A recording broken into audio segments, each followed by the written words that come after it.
नमस्कार, कान्तिपुर समाचारमा स्वागत छ। सुरु गरौँ अहिलेका मुख्य समाचारबाट। कोरोना भाइरस संक्रमितको संख्या 5 दिनमै दोब्बर, एकै दिन 288 जना थपिए, संक्रमित 2000 नाघे।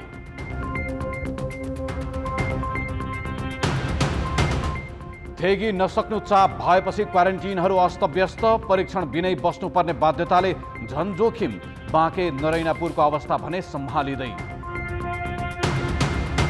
रुकुम हत्याकाण्ड छानबिन गर्न गृहको टोली घटनास्थलमा, 18 जनालाई नियन्त्रणमा लिएर प्रहरी बेग्लै अनुसन्धान गर्दै, जातीय विभेद विरुद्ध महाअभियान चलाउन संसदीय निर्देशन। पेट्रोलियम पदार्थ भारततिर तस्करी भएको बहानामा उपभोक्तामाथि थोपरियो 10% कर, सबै क्षेत्रमा महँगी चुलिने जोखिम।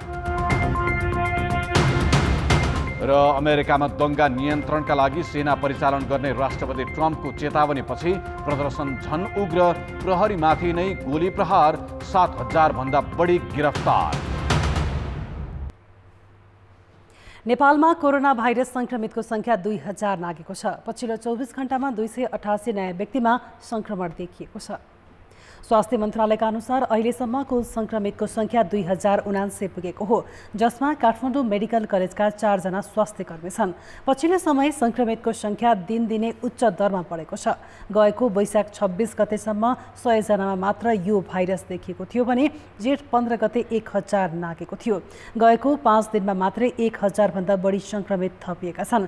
भारतबाट ठूलो संख्यामा जोखिमपूर्ण तवरले स्वदेश भित्रिएका र क्वारेन्टिनमा पनि पर्याप्त सुरक्षा सावधानी नभएका कारण संक्रमणको जोखिम अझै कम भएको छैन। अहिले पनि देशभरका क्वारेन्टिनमा 1,45,000 मानिस रहेको र परीक्षणको दायरा पनि बढेकाले संक्रमण दर बढी देखिएको मन्त्रालयको भनाइ छ। अब पछिल्लो हप्ता 10 दिन यता संक्रमणको संख्या पनि बढिरहेको छ। परीक्षणको पनि 3000 को हाराहारीमा PCR टेस्टहरू भइरहेको छ। हामीले यो विभिन्न हाम्रो 20-21 वटा करिब 21 वटा स्थानबाट प्रयोगशालाबाट अहिले परीक्षण भइरहेको छ। केहीमा टेक्निकल खराबी भएर केही दिन अवरुद्ध हुन्छ, फेरि हामी सुरु गर्छौं। त्यस्तो क्रम चलेको छ र हामीले राष्ट्रिय जनस्वास्थ्य प्रयोगशाला लगायतका केही ठुला सहरहरूमा अटोमेटेड मसिनहरू ल्याउने प्रयत्न पनि गरिरहेका छौं, जसले गर्दाखेरि एकैपटक धेरैको परीक्षण गर्न सकियोस्। पछिल्लो 24 घण्टामा सबैभन्दा बढी संक्रमित रौतहटमा भेटिएका छन्। त्यहाँ भाइरस पुष्टि भएका 74 जनामध्ये सबै भारतबाट आएर क्वारेन्टिनमा बसिरहेका व्यक्ति हुन्। यसैगरी सुर्खेतमा 27, सर्लाहीमा 21, सल्यानमा 18, बाँके सिराहा र दाङमा 17 जना थपिएका छन्। नयाँ संक्रमित थपिनेमा कपिलवस्तुमा 16, अछाम, कैलाली, रूपन्देहीमा 10 जना रहेका छन्। यसैगरी दैलेखमा 9, कञ्चनपुरमा 8 र धनुषामा 6 जना थप व्यक्तिमा भाइरस भेटिएको छ। स्याङ्जा र पर्वतमा 5 जनामा संक्रमण देखिएको छ। यस्तै बर्दियामा 3, नुवाकोटमा 2 र महोत्तरीमा 2 जनामा संक्रमण पुष्टि भएको छ। सप्तरी, बारा, प्युठान, धादिङ, भक्तपुर, नवलपरासी पूर्व र पश्चिममा 1-1 जना बिरामी थपिएका छन्। यो सँगै देशका 61 जिल्लामा यो महामारी फैलिएको छ। देशभर 1825 बिरामी आइसोलेसनमा उपचाररत रहेका छन् भने 266 जना निको भएर घर फर्किएका छन्। सत्तारूढ दल नेकपाका प्रवक्ता समेत रहेका राष्ट्रिय सभा सदस्य नारायण काजी श्रेष्ठले भारतसँग विगतमा गरिएका असमान सन्धि सम्झौता खारेज गर्नुपर्ने बताएका छन्। राष्ट्रिय सभाको आजको बैठकमा नेकपा प्रवक्ता श्रेष्ठले भारतसँग विगतमा भएका असमान सन्धि खारेज गर्नुपर्ने बताएका हुन्। सन् 1950 को सन्धिमा भएका कतिपय प्रावधानलाई सच्याएर जान सकिने भए पनि कतिपय खारेज नै गर्नुपर्ने भनाइ छ। दुईटा बीचमा इतिहासको विरासतमा रहेका असमान सन्धि सम्झौता, हामीले ती असमान सन्धि सम्झौताहरूलाई पुनरावलोकन गरेर त्यसलाई खारेज गर्ने वा आवश्यकता अनुसारको आजको आवश्यकता अनुसारको नयाँ सन्धि सम्झौताद्वारा प्रतिस्थापन गर्नुपर्ने आवश्यकता छ। त्यसमध्ये 1950 को सन्धि हामी सबै सिङ्गो नेपाल एक भएर त्यसमाथि पुनरावलोकन गरौँ र आवश्यकता अनुसार त्यसलाई नयाँ पारस्परिक सम्मान र समानतामा आधारित नयाँ सन्धिद्वारा प्रतिस्थापन गरौँ भनिराखेका छौँ। भारतीय दार्चुलामा नेपाली भूमि समेत मिचेर सडक बनाएको भन्दै त्यसका लागि भारत स्वयं वार्ताका लागि तत्पर हुनुपर्नेमा उनको जोड छ। दुई देशबीच कूटनीतिक वार्ताको माध्यमबाटै समाधान खोज्नुपर्ने जनाइएको छ।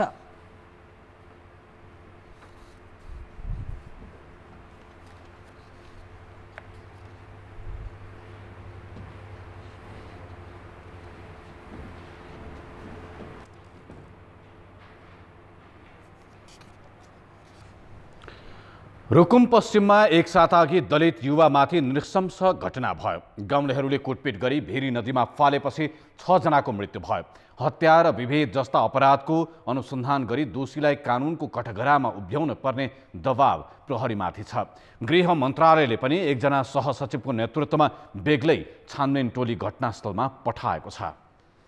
रुकुम पश्चिममा अन्तर्जातीय विवाहलाई लिएर गाउँलेहरू दलित युवकहरूमाथि खनिँदा 6 जनाले ज्यान गुमाएका छन्।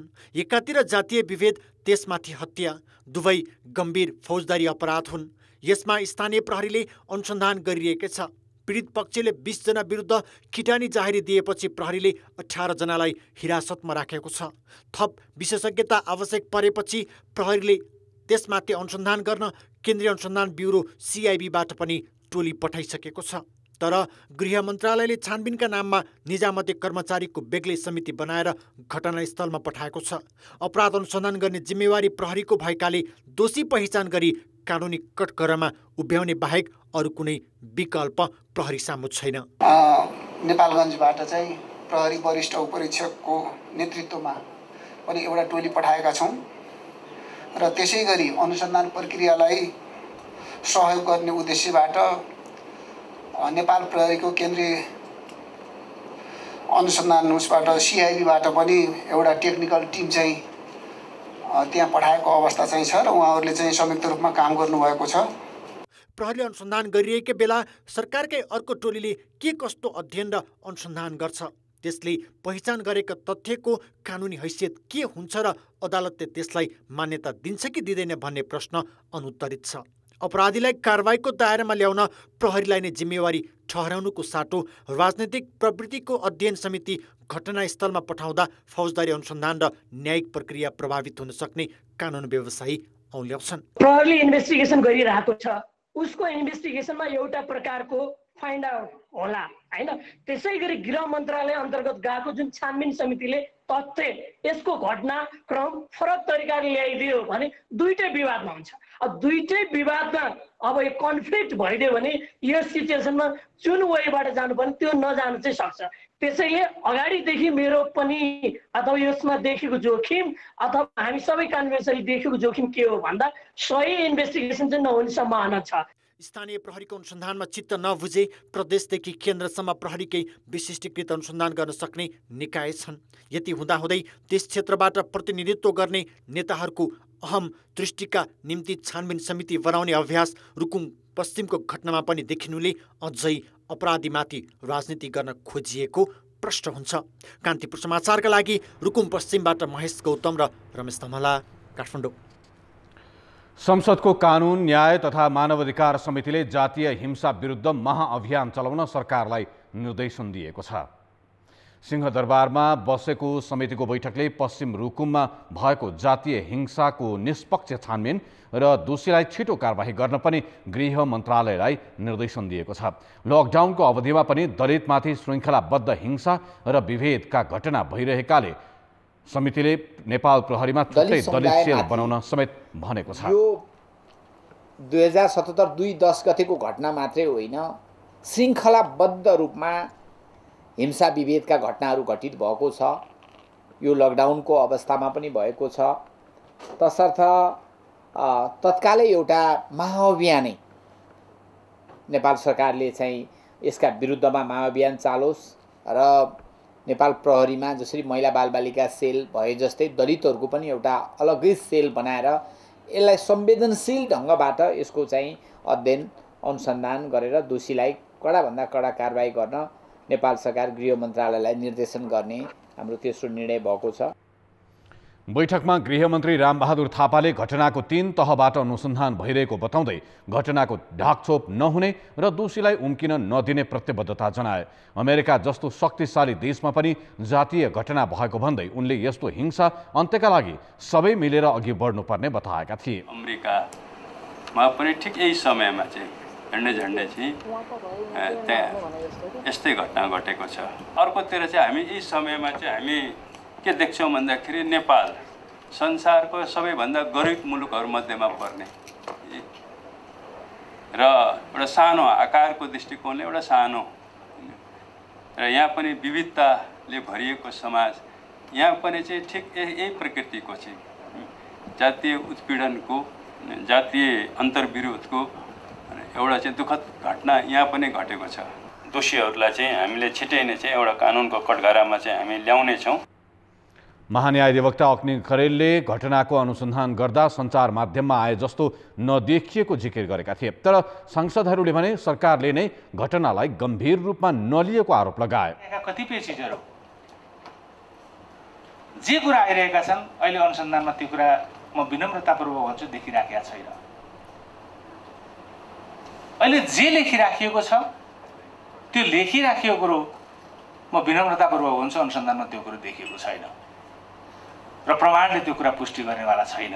केही चिजहरू जुन कुरो मान्छेको पर्सनल लाइफसँग अत्यन्त गम्भीर छन् त्यो कुरा भन्नुभन्दा अगाडि 10 चोटि सोच्नु पर्ने थियो। त्यो कुरा 10 चोटि सोच्नु पर्ने थियो यो कुरा लेख्नुहुन्छ कि हुँदैन भन्ने बारेमा। 19 जना मान्छेहरू आउँदाखेरि त्यहाँको राज्य प्रणालीलाई थाहा भएन, सरकारलाई थाहा भएन, सुरक्षा निकायलाई थाहा भएन र 19लाई निर्मम ढङ्गले बाँधेर लकटेर कुटेर चाहिँ नि जघन्य हत्या गर्दाखेरि अहिले 20 जना जाहेरी छ। 20औं जना त्यहाँ आउँदाखेरि लकडाउनमा चाहिँ नि यसरी आउनु पाइन्छ र? जेठ 10 गते जाजरकोटबाट आफूले मन पराएकी युवती लिन पश्चिम रुकुम पुगेका नवराज विक सहितको समूहलाई कथित तल्लो जातका नाममा गाउँलेले कुटपिट गर्दै लखेटेर हत्या गरेको आरोप छ। सो घटना जातीय विभेद अन्तर्गत भएको भन्दै सडकदेखि सदनसम्म दोषीलाई कडा कारबाही गर्नुपर्ने माग भइरहेको छ। नेपालको संविधानको प्रस्तावनामै वर्गीय, जातीय, क्षेत्रीय, भाषिक, धार्मिक, लैङ्गिक विभेद र सबै प्रकारका छुवाछुत अन्त्य गर्ने उल्लेख छ। त्यति मात्र होइन, सामाजिक छुवाछुत र भेदभाव कसुर र सजाय ऐन 2068ले सम्बन्धित अपराधको परिभाषा, सजाय र क्षतिपूर्ति तोकेको छ। यद्यपि जातीय विभेदका कारण कर्णालीमा दलित वर्ग कुटिनुपर्नेदेखि ज्यानै गुमाउनु पर्नेसम्मका घटना भइ नै रहेका छन्। कालीकोट नरहरिनाथ गाउँपालिकाकी वडा सदस्य मना सार्कीको 2075 जेठ 19 गते स्थानीय 25 वर्षीय राजेन्द्र शाही र उनकी बहिनी 21 वर्षीय सृजना शाहीले मनालाई लाठी र ढुङ्गा प्रहार गरी हत्या गरे। यसअघि जेठ 12 गते धारामा पानी भर्न गएकी मनालाई राजेन्द्रकी आमाले जातीय विभेदको गाली गर्दै धारो छुन समेत दिएकी थिएनन्। यस्तै 2072 जेठ 6 गते वीरेन्द्रनगर नगरपालिका बस्ने 29 वर्षीय सोनु नेपालीलाई आफ्नै श्रीमान टोपबहादुर भुषालले जातीय छुवाछुत र भेदभाव हुने अपराध गरे। तर प्रशासनले अहिलेसम्म उनलाई कानुनको कठघरामा ल्याउन सकेको छैन। यी त कर्णालीमा जातीयताको आधारमा भेदभावपूर्ण व्यवहारबाट भएका प्रतिनिधिमूलक घटना मात्रै हुन्। हत्या र कुटपिटका 1-2 घटना मात्रै न्यायका लागि अदालतसम्म पुग्ने र बाँकी गाउँघरमै मिलापत्र हुने गरेको छ। अहिले पछिल्लो कन्टेन्टलाई, पछिल्लो अवस्थालाई हेर्ने भने यसलाई फौजदारी अपराधका रूपमा चाहिँ मुलुकी अपराध संहिताले चाहिँ स्वीकार गरेको अवस्था छ र त्यस्तो अपराध कसैले गरेको खण्डमा 3 वर्षसम्म कैद, 30,000 रुपियाँसम्म जरिमाना अथवा चाहिँ अब त्यो न्यायिक निर्णय गर्ने अथवा मुद्दा हेर्ने अधिकारीले चाहिँ आफ्नो उसको तजविजी अधिकार, त्यो जातीय छुवाछुतमा उसको भूमिका कस्तो रह्यो र प्रमाण खण्डहरू अथवा प्रमाणहरू कस्ता रह्यो तिनी कुराहरूलाई चाहिँ विश्लेषण गरेर सजाय निर्धारण गर्न सक्ने कानुनी व्यवस्था भएको अवस्था चाहिँ पाइन्छ। कर्णाली प्रदेश प्रहरीको तथ्याङ्क हेर्दा जातीय विभेदका घटना भइरहेका छन्। 2072 साल यता प्रहरी समक्ष आएका जातीय विभेदका घटना 10 वटा दर्ता भएका छन्। कालीकोटमा 3, सुर्खेत 3, सल्यानमा 3, रुकुम पश्चिममा 1 गरी 10 वटा जातीय विभेदका घटना दर्ता भएको प्रदेश प्रहरीको तथ्याङ्क छ।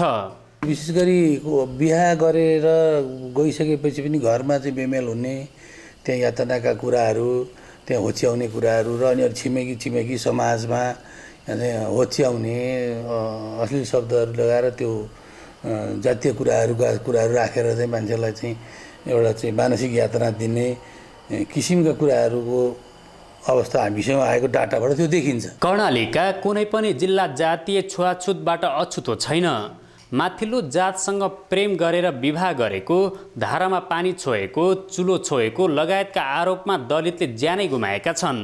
पीडितलाई न्याय र पीडकलाई सजाय दिन बनेको कानुनलाई कडाइका साथ लागू गरिनुपर्छ भने चेतनाको अभिवृद्धिको आवश्यकता पनि उत्तिकै छ। कान्तिपुर समाचारका लागि क्यामेरामा नवीन शाहीका साथ कमल पन्त र पूर्णबहादुर खड्का, सुर्खेत। ब्रेकपछि स्वागत छ।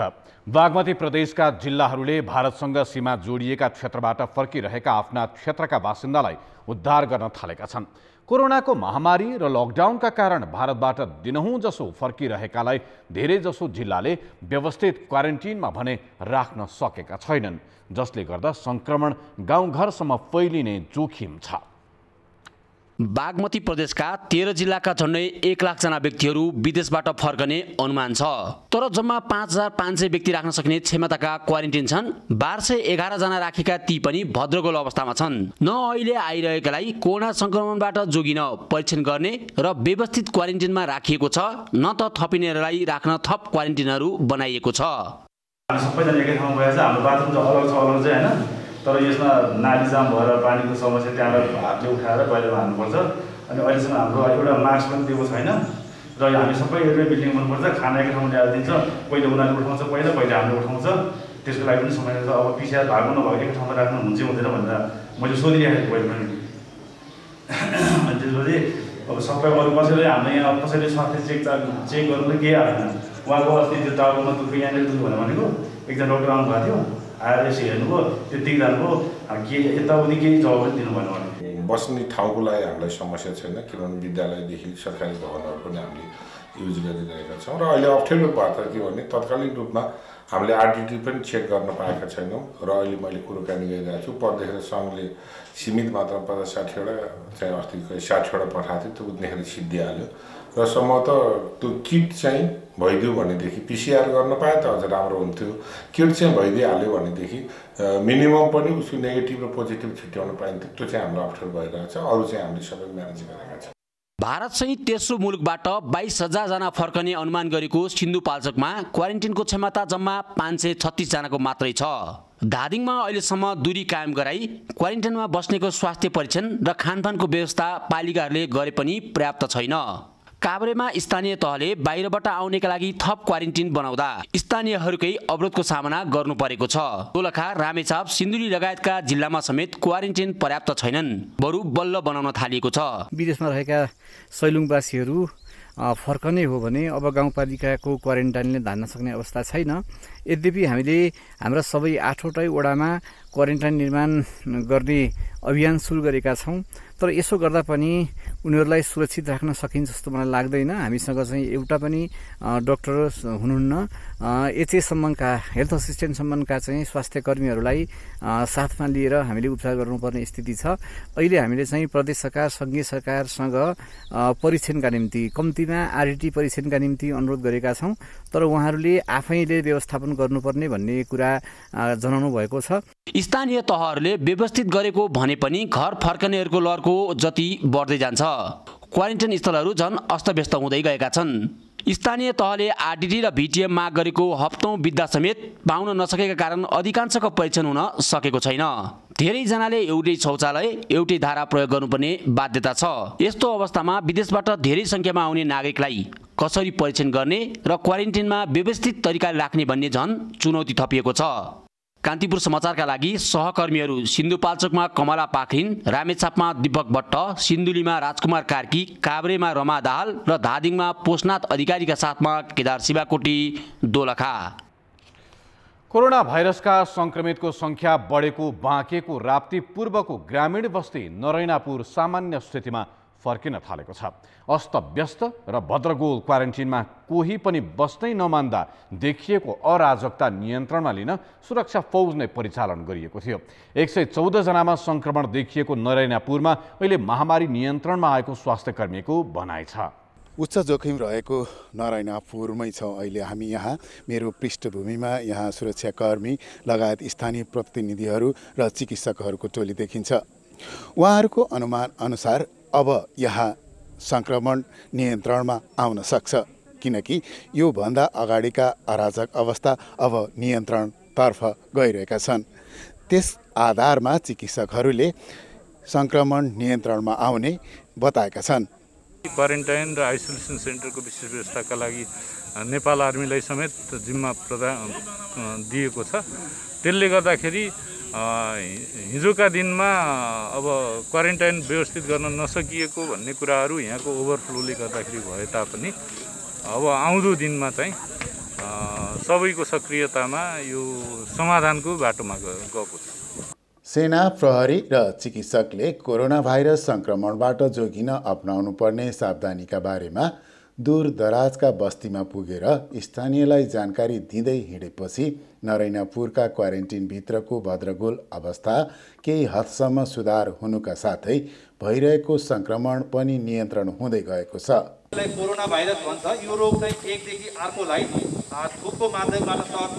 यसकारण तपाईँले सधैँ मुखमा राख्नुहोस्, मान्छेको नजिक दूरी बनाएर कायम गरेर बस्नु। नरैनापुरकै यो अर्को क्वारेन्टिन हो जहाँ अहिले खाना खाने बेला भएको छ। यहाँ 5 जना सङ्क्रमित फेला परेका थिए। यस्ता क्वारेन्टाइनहरूमा स्थानीयहरू आउने, घेरा हाल्ने र सङ्क्रमितहरूलाई भगाउने जस्ता गतिविधि गरेपछि सेना, सशस्त्र प्रहरी र नेपाल प्रहरीको फौज तैनात हुनु परेको हो। न खाँसी छ, न रुगा छ, न ज्वरो छ, केही छैन, तकलिफ केही छैन, कैसे निकल गया ये भन्ने खालको त्यस्तो थियो पहिला। अहिले बिस्तारै भइरहेछ, किनभने दाङमा पुगेकाहरू पनि फर्किसकेका छन् घर। अब नेपालको खजुराबाट पनि नेपालका केही फर्किसकेका छन्। अहिले चाहिँ पूर्ण रूपमा नै भन्न सकिन्छ यो नियन्त्रणमा आइसकेको छ। धेरै आत्तिनुपर्ने अवस्था अहिले नरैनापुरमा छैन। भाइरस सङ्क्रमणले नेपालमा मृत्यु हुनेमा नरैनापुरका दोस्रो व्यक्ति थिए। त्यसपछि नरैनापुर गाउँपालिकाका सबै वडामा असुरक्षा र त्रास बढेको थियो। अहिले भारतबाट आएर लुकेर बस्ने क्रम रोकिएकाले भाइरसको सङ्क्रमण दर ह्वात्तै घटेको छ। अब खेती किसानीको समय पनि नजिकिँदै गएकाले जारी निषेधाज्ञा फिर्ता र सिल गरिएका गाउँ खुला गरी किसानलाई सहज रूपमा काम गर्न सक्ने वातावरण तयार पार्न सके भविष्यमा आइपर्न सक्ने खाद्यान्न समस्याको सङ्कटबाट स्थानीयवासी मुक्त हुने थिए। कान्तिपुर समाचारका लागि सविता जीसीका साथ जे पाण्डे, नरैनापुर, माके।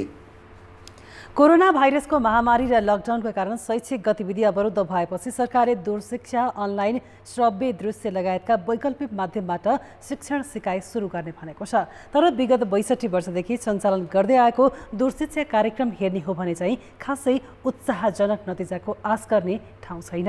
यस्तोमा सरकारले महामारीका बीच शिक्षण सिकाइका गतिविधि कसरी सहजीकरण गर्छ त? सरकारले 2014 सालबाट दूर शिक्षाका कार्यक्रम मार्फत शिक्षण सिकाइका गतिविधि सञ्चालनमा ल्याएको हो।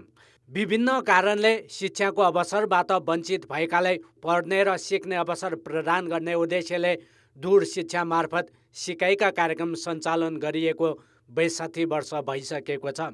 त्यतिका वर्ष हुँदा समेत दूर शिक्षाका कार्यक्रमको प्रभावकारिता बढाउन कसैको ध्यान पुगेन।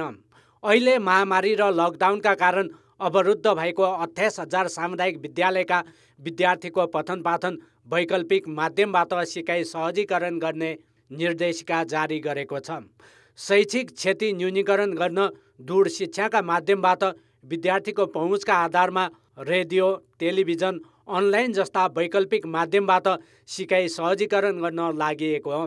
9 र 10 कक्षाका अनिवार्य विषयको दूर शिक्षा दिँदै आएकोमा अब 1 कक्षादेखि नै अनिवार्य विषयहरूको कार्यक्रम उत्पादनमा लागेको सरकारी अधिकारीको भनाइ छ। माध्यमिक तहलाई मात्रै भन्नु पनि कक्षा 1 देखि नै अब ती सामग्रीहरू दूर शिक्षा माध्यमबाटै हामीले केही श्रव्यदृश्य माध्यमबाट दिनुपर्छ भन्ने अभियानका रूपमा भर्खरै हामीले झन्डै एउटा म्यापिङ गरेका छौँ। यो महिनाभित्रमा, यो चाहिँ वैशाख जेठ महिनाभित्रमा हामीले 100वटा पाठ उत्पादन गरिसक्ने, कक्षा 4 देखि 8 सम्मका अङ्ग्रेजी, गणित र विज्ञान विषयलाई पहिलो प्रायोरिटीमा राख्ने र कक्षा 1 देखि नै 8 सम्मका सामग्रीहरू अब 2-4% भए पनि अहिले उत्पादन गरेर प्रसारणमा चाहिँ जाने। शिक्षा मन्त्रालयका अनुसार देशभरमा अनलाइनमा 9% बालबालिकाको मात्र पहुँच छ। त्यसैगरी टेलिभिजनमा 40 र रेडियोमा 90% हाराहारीको पहुँच छ। तीनवटै माध्यमको पहुँच नभएका विद्यार्थी कति छन् भन्ने यकिन छैन। यी कुनैमा पनि पहुँच नभएका बालबालिकाले स्व अध्ययन सामग्री र अभ्यास पुस्तिका उपलब्ध गराउने योजना अघि सारिएको छ। शिक्षा तथा मानव स्रोत विकास केन्द्रले विद्यार्थीको स्रोत साधनको पहुँचको अवस्थाका बारेमा स्थानीय तह र विद्यालयसँग विवरण माग्न थालेको छ। सामुदायिक विद्यालयका विद्यार्थी प्रायजसो विपन्न वर्ग, पिछडिएको क्षेत्र र दुर्गम भेगका समेत हुने भएकाले दूर शिक्षामा तिनको पहुँच स्थापित गर्नु चुनौतीपूर्ण छ। पढाइमा चाहिँ प्रभावकारी नहुन सक्छ। यो सिकाइमा प्रयोग गर्ने किसिमको कला हाम्रो शिक्षकलाई सिकाउन सक्ने हो भने सम्भव छ। जुन ठाउँमा पहुँच छैन त्यो भनेको कहाँ हो भनेर तुलना गरौँ। हेरौँ, एउटा त पहाडको टुप्पोमा भएको बस्तीमा हो। यदि त्यसो हो भने त्यो एक्लो घर छ भने त्यो मान्छेलाई चाहिँ के भन्नु पर्यो भने ए तिमी चाहिँ नि फलानु दिन यहाँ आऊ, तिमीलाई गृह कार्य दिइन्छ। शिक्षकले टोल बस्तीमा जिम्मा लिने, ल यो टोलभरिका विद्यार्थीहरूलाई पालो पालो जाने तपाईँको काम भनेर चाहिँ शिक्षकलाई जिम्मा लाउनु पर्ने हुन्छ। त्यसो त सरकारले 2072 सालको भूकम्पपछि 9 र 10 कक्षाका विद्यार्थीलाई लक्षित गरी श्रव्य दृश्य माध्यमबाट पनि शैक्षिक कार्यक्रम सञ्चालनमा ल्याएको थियो। अहिले पनि असामान्य परिस्थिति सृजना भएकाले विद्यार्थीको पठन पाठन अघि बढाउन अरू रचनात्मक प्रयास हुनु आवश्यक छ। कान्तिपुर समाचारका लागि क्यामेरामा विकास जोशीका साथ नारायण किलम्बु, काठमाडौँ। प्रमुख प्रतिपक्ष नेपाली कांग्रेसले संविधान संशोधनका लागि बेग्लै विधेयक संसद सचिवालयमा दर्ता गराएको छ। चित्रलेखा यादव, उमाकान्त चौधरी, प्रदीप गिरी, अमरेश सिंह सहितका कांग्रेसका 8 सांसदले संशोधन दर्ता गराएका हुन्। यसअघि कांग्रेस केन्द्रीय समितिले सभापति शेरबहादुर देउवा नेतृत्वको सरकारले ल्याएकै संशोधन विधेयक बिउताउने निर्णय गरेको थियो। राजपा र समाजवादी पार्टीले पनि बेग्लै संशोधन प्रस्ताव राखेका छन्। सरकारले निशान छापमा नेपालको वास्तविक नक्सा समेट्नका लागि संविधान संशोधन दर्ता गरेपछि विपक्षी दलहरूले आफ्ना माग राखी छुट्टा छुट्टै संशोधन प्रस्ताव अघि सारेका हुन्। सीमा क्षेत्रका बासिन्दाका समस्या र सीमा रक्षाका लागि सरकारको ध्यानाकर्षण गराउन भन्दै डाक्टर गोविन्द केसीले आजबाट दार्चुलामा अनसन सुरु गरेका छन्। डाक्टर केसी दार्चुलाको गल्फै स्थित जगन्नाथ मन्दिर परिसरमा 2 दिने अनसन बसेका हुन्। केसीले भारतद्वारा अतिक्रमित भूमि फिर्ताका लागि ठोस पहल हुनुपर्ने, सरकारी मेडिकल कलेज खोल्ने प्रक्रिया द्रुत गतिमा अगाडि बढाउनु पर्ने लगायत माग राखेका छन्। अतिक्रमण हुन्छ भनेपछि मेरो पहिलो दायित्व हुन्छ। पहिलो दायित्व अर्को विषय पहिलो दायित्व भन्छ चाहिँ त्यसको लागि आवाज निकाल्ने। र मैले त भनेको छु तपाईँहरू के अरे ऊ गर्नुहोस्, के अरे तुरन्त प्रक्रिया अगाडि बढाउनुहोस् भनेर। र मैले भनेको छु यो चाहिँ नेपाली भूमि हो भनेर। त्यो चाहिँ त्यहाँ मात्रै होइन, दक्षिण भेगमा धेरै ठाउँमा चाहिँ के छ भनेदेखि नि अतिक्रमण भइरहेको छ। केसी केही समयदेखि सुदूरपश्चिमका पहाडी क्षेत्रमै पुगेर उपचारमा समेत खटिएका छन्।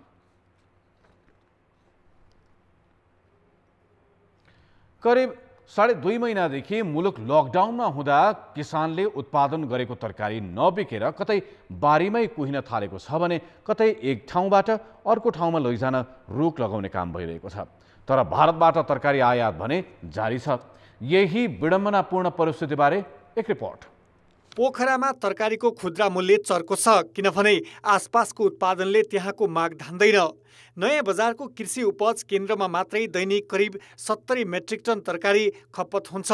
त्यसमध्ये 80% तरकारी बाहिर जिल्लाबाट आयात गरिन्छ। तर यसरी बाहिरबाट ल्याउँदा कोरोना सर्ने भनेर चितवन र काभ्रे लगायतबाट पोखरा लगिएको 7 ट्रक हरियो तरकारी सोमबार खाल्डो खनेर नष्ट गरियो। आश्चर्य त यो छ कि जेठ 11 गतेको सर्वपक्षीय बैठकको निर्णय अनुसार यसरी स्वदेशी उत्पादन खाल्डोमा पुर्ने कार्यको रेखदेखमा स्वयं पोखरा महानगरका 2 जना वडाध्यक्ष नै सक्रिय थिए। यो कोरोना भाइरसको जोखिमबाट हाम्रो पोखरालाई मुक्त राख्नको लागि यो विषम परिस्थितिमा केही समयको लागि हामीले अरू जिल्लाहरूबाट तरकारी आयातित नगरौँ भनेर उहाँहरूले सामूहिक निर्णय गर्नुभएको। पोखरामा मात्रै होइन, सीमा जोडिएको कपिलवस्तुको तरकारी लगेको भन्दै अर्घाखाँचीको सन्धि खर्कमा पनि त्यसै गरी तरकारी नष्ट गरिएको छ। अन्यत्र पनि यस्तो प्रवृत्ति बढिरहेको छ। जबकि कोरोना नियन्त्रण र लकडाउन पालनामा कडाई गरे पनि अत्यावश्यक सामग्री अन्तर्गत पर्ने तरकारी ओसार पसारमा सरकारले कुनै प्रतिबन्ध लगाएको छैन। कपिलवस्तुबाट ल्याएको तरकारी यहाँ ताला हस्तक्षेप गरेर यो तरकारी हजुरको लाएर डम्पिङमा फालिदियो, यसमा के विवादमा फाल्यो भने होइन यो तरकारीमा कोरोना लागेछ, यो नष्ट गर्नै पर्छ भनेर प्रशासनले यहाँबाट जबरजस्ती ल्याएर गाडीमा आफै हालेर हाम्रा साथीहरू छन् समितिका 2-3 जना साथी समेतले लाएर आफै फालेका छन्। उत्पादन पनि घट्छ र भोलिका दिनमा त हामीले कृषकहरूलाई प्रेरित गर्नै नसक्ने परिस्थिति बन्छ। अब एउटा जिल्लाबाट अर्को जिल्ला लान नपाउने, एउटा पालिकाबाट अर्को पालिका लान नपाउने भन्ने खालको कुरा त यो त समग्र कृषि विकास समग्र देशकै लागि चाहिँ राम्रो हुँदैन भन्ने हिसाबले चाहिँ हामीले फेरि एउटा अनुरोध चाहिँ हिजो जारी गर्यौं। सम्पूर्ण यो सरकारवालाहरूले चाहिँ ढुवानी बिक्री वितरणको कुरामा देशभित्रै उत्पादित चिजहरूलाई चाहिँ अवरोध नगरिदिनु होला, यो सुचारी गरिदिनु होला भनेर चाहिँ अनुरोध जारी गरेका हौं। स्थानीय तह र जिल्ला प्रशासनका यस्तै मनलाग्दी निर्णयहरूका कारण एकातिर स्वदेशी किसान चरम आर्थिक सङ्कटमा परेका छन्, अर्कोतिर लकडाउनको अवधिमा मात्रै भारतबाट 4 अर्ब रुपियाँको तरकारी आयात भएको छ। अब त प्रश्न उठ्छ कि यसै गरी कृषि र किसानको हित हुन्छ त? कान्तिपुर समाचारका लागि अर्घाखाँचीबाट रुद्रमणि भुसाल र पोखराबाट भूपाल गुरुङका साथमा नवराज पाण्डे, काठमाडौँ।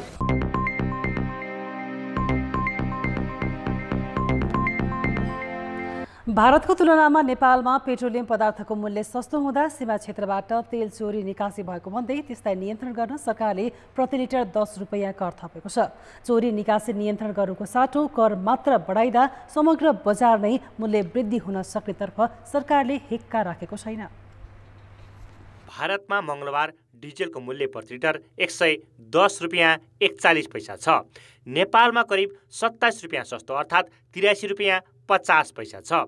भारतको तुलनामा तेलको भाउ सस्तो भएपछि नेपालको सीमा क्षेत्रबाट तस्करी भई भारततिरै जाने गरेको विषय धेरै अघिदेखि उठ्दै आएको हो। तर सरकारले तस्करी रोक्ने उपाय खोज्नुभन्दा बजेट मार्फत 10% कर थपेको छ। भन्सारमा 10 रुपियाँ बढी तिर्नु परे पनि अन्तर्राष्ट्रिय बजारमा सस्तेकाले नेपाल आयल निगमले अहिले नै मूल्य बढाएको छैन। भारतमा सोमबार 30 रुपियाँ प्रति लिटरमा खरिद गरेको आयल निगमले भन्सार महसुल 36 रुपियाँ तिरेको छ। बजेट आउनु अघिकै अवस्थामा भए निगमले जम्मा 26 रुपियाँ तिरे पुग्थ्यो। आयात गर्दाको भाडा, डिलरलाई दिएको कमिसन र आफ्नो प्रशासनिक खर्चसहित 12 रुपियाँ जोड्दा तेलको मूल्य 78 रुपियाँ हुन आउँछ। यसरी हेर्दा अहिले पनि निगमलाई डिजलमा प्रति लिटर 5 रुपियाँ फाइदा छ। अन्तर्राष्ट्रिय बजारमा तेलको मूल्य बढ्दै गएपछि बल्ल सरकारले लगाएको कर जनताको थाप्लोमा पर्नेछ। तर निगम भने तेलको भाउ अन्तर्राष्ट्रिय बजारमा बढेमा सरकारबाट कर हेरफेर हुने आशमा छ। जे चिजको पनि प्राइसिङ भनेको एउटा मेकानिजम हुन्छ, एउटा थ्योरी हुन्छ, एउटा प्र्याक्टिस हुन्छ हैन। त्यो प्र्याक्टिस थ्योरी मेकानिजमलाई हामीले लिएर पनि हिँड्नुपर्ने हुन्छ। मैले भन्न खोजेको यो मात्रै हो कि प्राइस बढ्दा ट्याक्सको कम्पोनेन्टले प्राइस बढ्दाखेरि राज्यले ट्याक्सको कम्पोनेन्टलाई एकतिरको रेभिन्यू अर्कोतिर खर्च गर्नलाई लिएर जाने नै हो, जनताको लागि लाने हो, देश विकासकै लागि लाने हो। र यसको अर्थ के भने हामीले इन्डियाको प्राइसिङ पनि हामीले हेर्नुपर्छ, हाम्रो समकक्षी मुलुकहरूको पनि प्राइसिङ हेर्नुपर्छ। सरकारले यो वर्षको 10 महिनामा 1 खर्ब 44 अर्बको पेट्रोलियम पदार्थ आयात गरेको थियो, जसबाट राज्यले 43 अर्ब राजस्व प्राप्त गरेको छ। गत वर्षकै आँकडामा प्रति लिटर 10 रुपियाँ कर थप्ने हो भने यसले राज्यको 20 अर्ब रुपियाँ राजस्व बढाउनेछ। सरकारको राजस्व बढे पनि त्यसको मूल्य आम उपभोक्ताले चुकाउनु पर्नेछ, किनभने तेलको मूल्य बढ्यो भने बजारमा सबै क्षेत्रमा ह्वात्तै मूल्य बढाइहाल्ने प्रवृत्ति छ। अब यसले घर परिवारलाई पनि असर गर्छ। यसले हाम्रो उत्पादन क्षेत्र के वस्तु के सेवा त्यसलाई पनि प्रभाव पार्छ। र जहाँसम्म यो उपभोक्ता मूल्य स्फीति छ, मूल्य सूचकाङ्क छ, यसमा यसको भार यातायातमा चाहिँ 5% हाराहारीमा देखिन्छ। त्यसैले नेपालमा पेट्रोलियम पदार्थको मूल्य वृद्धि हुँदा साथमा उपभोक्ता मूल्य सूचकाङ्क पनि बढ्ने हुन्छ, मुद्रास्फीति पनि बढ्ने हुन्छ, यसको मनोवैज्ञानिक असर पनि पर्ने हुन्छ। अहिले नै नेपालमा उत्पादित वस्तुले छिमेकी मुलुकमा उत्पादित वस्तुसँग प्रतिस्पर्धा गर्न सकेका छैनन्।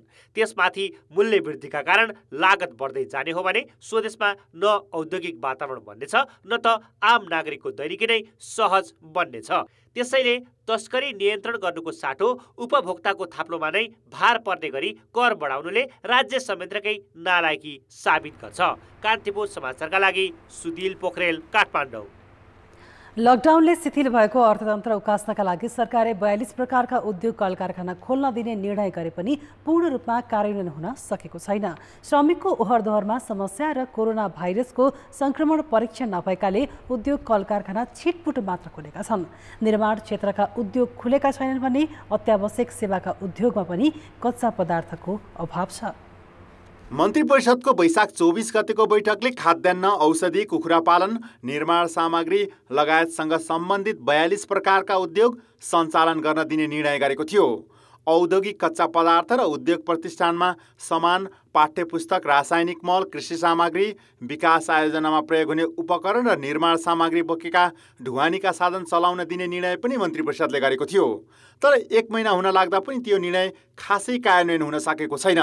अत्यावश्यक सेवाका केही उद्योग आंशिक रूपमा चलेका छन्। लकडाउनले दिन प्रतिदिन नोक्सानी बढे पनि उद्योगीले उद्योग चलाउने हिम्मत गरेका छैनन्। श्रमिकको परीक्षण र ओहोरदोहोरमा सरकारले सहजीकरण नगरेकाले उद्योग चलाउन सक्ने अवस्था नरहेको उनीहरूको भनाइ छ। र मटेरियल्सहरू चाहिँ समयमा नभएकोले कतिको चाहिँ र मटेरियल सिधिसकेको अवस्था छ भने कतिको चाहिँ अब यो चलेको अवस्थामा कतिको चलेको छ तर डिमान्डै छैन के बजारमा। अब लकडाउन एकातिर छ, एकातिर उद्योग चलाउने भन्दाखेरि चाहिँ कस्तो छ भने एउटा कोअर्डिनेसन, गृहको कोअर्डिनेसन र उद्योगको कोअर्डिनेसनमा पनि अलिकति त्यहाँ चाहिँ नभएको पनि देखिन्छ होइन। एक ठाउँबाट अर्को जिल्लामा जाँदाखेरि पनि त्यहाँ विभिन्न किसिमको चाहिँ अब ढुवानीहरूलाई चाहिँ अलिकति सहज वातावरण भएको छैन। अब एउटा सानो सानो र मटेरियलले गर्दा पनि ठुला ठुला उद्योगहरू बन्द भइरहेका छन्। कुनै उद्योगलाई भुसा छैन भने बोइलर चल्दैन, बोइलर चलेन भने चावल उत्पादन हुँदैन, त्यसै गरी साबुन उत्पादन हुँदैन। त के छ भने ट्रान्सपोर्टको पनि समस्या छ। सबै मान्छेहरू डराएका छन्। डराउनु अहिले स्वाभाविक पनि हो। त चलेका उद्योगहरूमा कोही 20%, कोही 30%, कोही 40%मा चलेका छन्। लकडाउनका कारण निजी क्षेत्रका उद्योग कल कारखाना नचलेकाले त्यसको असर राजस्व सङ्कलनमा पनि परेको छ। प्रधानमन्त्रीले जेठ 12 गते राष्ट्रका नाममा सम्बोधन गर्ने क्रममा महामारीका बीच पनि अर्थतन्त्र चलायमान राख्नुपर्ने भन्दै परीक्षण गरी श्रमिकलाई प्रशासनको निगरानीमा उद्योग व्यवसाय सञ्चालन हुने स्थानमा ल्याउने प्रबन्ध मिलाउने बताएका थिए। तर त्यो प्रबन्ध कसले कसरी गर्ने अझै टुङ्गो लागेको छैन। उद्योग वाणिज्य तथा आपूर्ति मन्त्रालयले सहजीकरणको गृह कार्य गरिरहेको बताएको छ। कुनै गुनासो उहाँहरूबाट पाएका छौँ, हाम्रो सहजीकरणको खाँचो परेको विषयहरू हामीले इन्फर्मेसन पाएका छौँ। त्यो केसमा हामीले सहजीकरण गर्दै आएका छौँ र उद्योगलाई सुचारू गराउनका लागि हाम्रो पार्टबाट के गर्नुपर्ने हुन्छ त्यो विषयमा उहाँहरूसँग बारम्बार यो बिचमा चाहिँ हामी बसेका छौँ र सामूहिक रूपमा बसेका छौँ र समाधानको उपायहरू पनि हामी खोज्दै गएका छौँ। त्यो प्रतिशत चाहिँ जुन उहाँहरूको उत्पादन क्षमताको फुल युटिलाइजेसन गर्नुपर्ने विषयमा त्यसलाई हामीले बढाउँदै लैजानुपर्ने चुनौती अहिले रहेको छ। प्रधानमन्त्रीकै सम्बोधन कार्यान्वयनको यो अभिगत छ भने अन्य नीतिगत निर्णय कार्यान्वयन हुन्छन् भनेर के अपेक्षा गर्नु? सरकारी निकाय काम कारबाही छिटो छरितो गर्ने भन्दा गृह कार्य गर्ने भूमिकामै सीमित हुँदा आर्थिक नोक्सानी दिनहुँ बढिरहेको छ। कान्तिपुर समाचारका लागि विराटनगर सहकर्मी सुशीला पाठकका साथ सुमन पन्थ, काठमाडौँ। अहिले विश्व नै कोरोनाको महामारीसँग जुधिरहँदा कैयौँ मुलुकमा सलह भनिने एक प्रकारको फौजी किराले बाली नाली खाएर सखा पारेको छ। अफ्रिकाबाट खाडी हुँदै भारतसम्म आइपुगेको किराले नेपालमा पनि क्षति पुर्याउन सक्ने देखिएपछि बाली नालीलाई जोगाउने उपाय खोज्न थालिएको छ। अफ्रिकाबाट खाडी मुलुक र पाकिस्तान हुँदै आएको सलहले भारतका विभिन्न राज्यमा हजारौं हेक्टरभन्दा बढी क्षेत्रमा बाली नाली खाएर सखाप गरेको छ। भारतमा धेरै क्षति गरेको सलह सीमा जोडिएको नेपालमा पनि आउन सक्ने जोखिम छ। त्यसैले सलहबाट बाली नालीलाई जोगाउन कीटनाशक औषधिको प्रयोग गर्नेदेखि हाँस, माकुरा लगायत विभिन्न प्राकृतिक सिकारीको प्रयोग गर्ने सम्मका सावधानीबारे बहस भइरहेका छन्। यस्तै चराहरूको वासस्थान बनाउने, ड्रम बजाउने, थाल ठटाएर भगाउने तथा किरा फट्याङ्ग्रा खाने परजीवीको सहायताले पनि केही हदसम्म सलहबाट बाली नाली जोगाउन सकिने विज्ञहरू बताउँछन्। हामीले अब विभिन्न विषादीहरू पनि प्रयोग गर्न सक्छौँ र त्योभन्दा पहिला पनि हामीले अब सलहको लागि हामीले चाहिँ जस्तै जैविक तरिकाहरू पनि छन् हैन। जस्तै हामीले चरा जातिहरूलाई पनि बचाउनु पर्यो, तिनीहरूलाई पनि त्यो ठाउँमा आउन सक्ने वातावरण वासस्थानको सिर्जना गर्नु पर्यो। र अर्को कुरो भनेको चाहिँ यो जालोको पासोहरू प्रयोग गरेर पनि हामीले समाउन सक्छौँ। किनभने तिनीहरू चाहिँ बिहानको समयमा घाम लागेपछि केही घन्टापछि मात्रै उड्ने भएकोले त्यो समयमा चाहिँ बसिरहेको अवस्थामा हुन्छ। त्यो अवस्थामा चाहिँ हामीले तिनीहरूको नियन्त्रण गर्न सक्छौँ। एकै दिन 500 किलोमिटरसम्म उड्न सक्ने सलहले एकै पटकमा हजारौं टन अन्नबाली तथा हरियो वनस्पति सखाप गर्न सक्छ। त्यसैले कतिपय मुलुकमा जालको प्रयोग तथा आगो लगाउने विधि अपनाएर समेत नियन्त्रणको प्रयास भएको पाइन्छ। तर सलह तत्कालै अन्यत्र जाने भएकाले यस्ता ससाना विधिहरू खासै प्रभावकारी देखिँदैनन्। त्यसैले सलहको प्रकोपबाट बच्न विषादी नै सबैभन्दा बढी प्रभावकारी हुने विज्ञहरूको सुझाव छ। कीटनाशक विषादीको चाहिँ स्टक हामीसँग राख्नु पर्यो। जुन चाहिँ चाहिँ पेस्टिसाइड डिलरहरू छन् त्यो डिलरहरूलाई चाहिँ हामीले चाहिँ विशेष सुझाव दिनुपर्छ। जुन अहिले भइरहेको छ त्यो सुझाव दिने काम भइरहेको छ। उहाँहरूले चाहिँ त्यो कम तयारी अवस्थामा छन्। अनि उहाँसँग चाहिँ फिप्रोनिल भन्ने चाहिँ विषादी अहिले हातमै छ। क्लोरपाइफोस भन्ने चाहिँ विषादी अहिले हातमै छ। ल्याम्डा साइक्लोहाइड्रोसिन भन्ने विषादी पनि अहिले छ।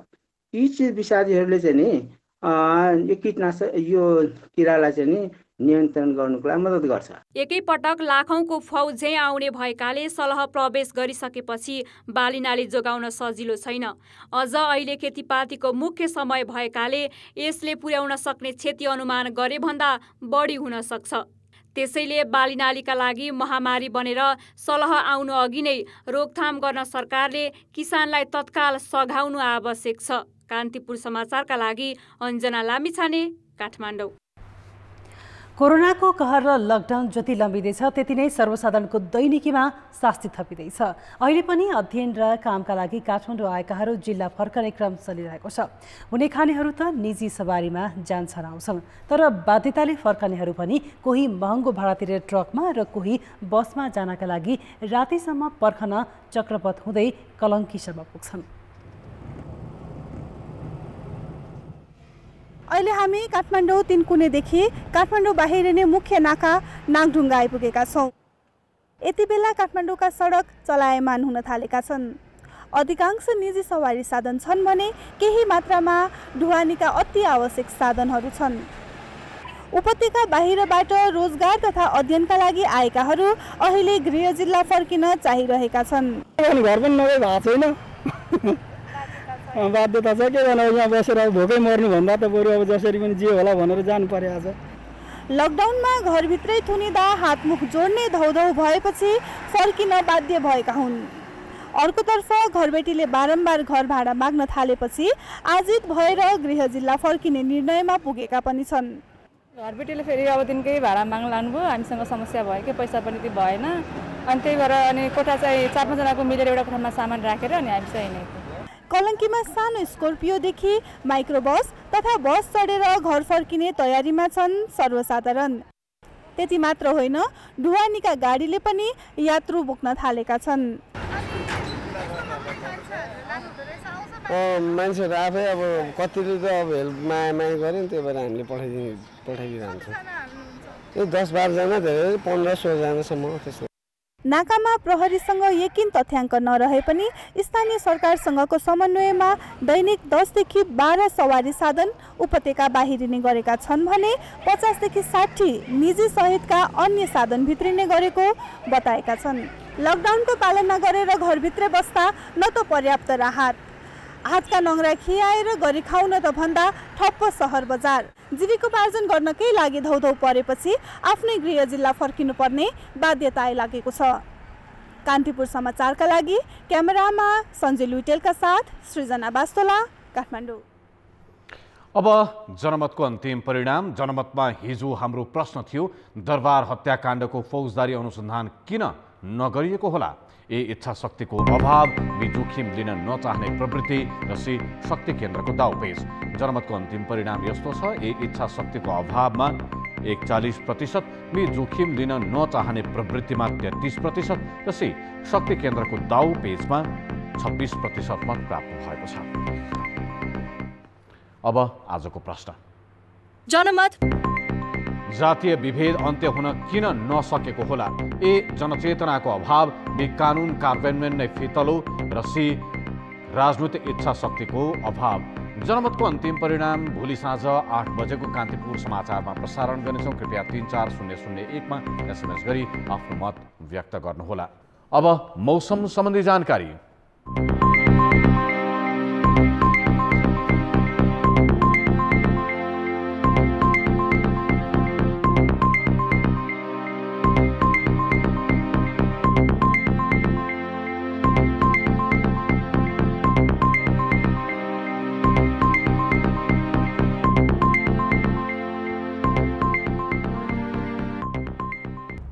कान्तिपुर समाचार अहिलेलाई सकियो। कान्तिपुर टेलिभिजन हेर्दै गर्नुहोला।